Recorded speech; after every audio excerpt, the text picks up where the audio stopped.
Well, he was defiant at the full-time whistle, wasn't he, almost? We've had the snow against Leicester. I think we had wind previously against Wolves. I'm sure we had a slow pitch somewhere, and it was wind against today. Is this classic management technique, David, we're seeing here? Well, I think he's found it a tough day, and I think they've been up against it. I thought the crowd here at Goodison today were fantastic, right behind the team, and they were up against it for all reasons because they were so supportive. But I think he'll come away from it maybe when he settles down and say it's a draw. It's not the worst result. I think probably if you'd given them this position at the start of the season, they would have taken it. I think the disappointing is that they were in front there for several weeks and hope to stay there. I think, you know, when you look at Keita's not done anything for them different to what they have. I think he expected, you know, more in terms of creating things and finishing things. The one they tried to get from Leon Fekir, who is a goal scorer and, you know, more of an attacking type. So that tells you where Jurgen Klopp saw his weakness at the start of the season. He felt, I'm sure he felt, that the midfield I've got are all great types, all workaholics, will never let me down in terms of when you ask them to do the hard yards. But in terms of getting the ball and looking one way and playing cute and clever passes, I'm thinking, you know, the two Silvas that City have, De Bruyne that City have. These are players that put the shift in. I've also got the little bit of class, not a little bit of class, a lot of class when push comes to shove, when they get in the last third, and something cute and clever that decides games like this. You know, these people decide the big games. The very special players decide the big games. And I think in terms of Liverpool's midfield, they haven't got that type of player. And I've said it already this evening that it's very easy to point the finger at the front three. If you're a striker, in those positions, you're more reliant than any other player, any other position on the pitch where people have to provide for you.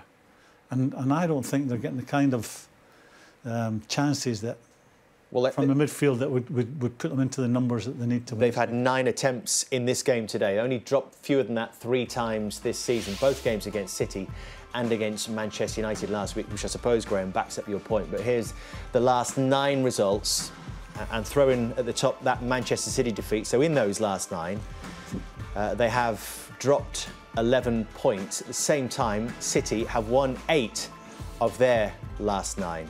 And lost 1 of those games, but they've won all of the last 5 matches. See, that midfield have got worked their socks off, put the ball under pressure, make people make passes they don't want to make. They're aggressive, and you would want to play against them.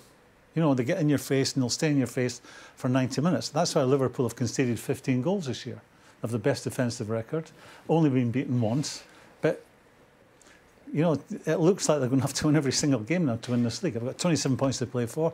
You've got to assume the worst case, that the City won't slip up, and if they do, you've got to be ready to take advantage of that. We can't write them off, of course. There's only 1 point in it, David. But would you be worried by that trend that we've seen there with Liverpool? All competitions, I think it's 5 draws in the last 7. I think if after being in front, I would be. But, you know, I'm more interested in talking about the players that Liverpool have got and are playing now. I know Graham's talking about probably maybe what he thought he should have got. I'm looking at the players today, and no, Liverpool players tried really hard. They worked really hard for the team. They done everything to try and win the game. They were up against a really... But is that enough to win a title, David, working hard? No, it's not enough, but I've got to say, all season they've done more than work hard. They've scored goals, they've played with good craft, their full-backs have got forward in really good style, they've got 2 terrific centre-halves. So Liverpool have got an awful lot going for them. Today, Everton made it really tough for them, didn't give them much time to settle, made the space very tight in the middle of the pitch. But I have to say, I thought in the opening 20-30 minutes, Salah and Mane looked, I thought, oh my goodness, if they get the opportunity, they're going to open Everton up. But the longer the game went on, Everton started to control them much better, except for the 1 or 2 chances which Salah had.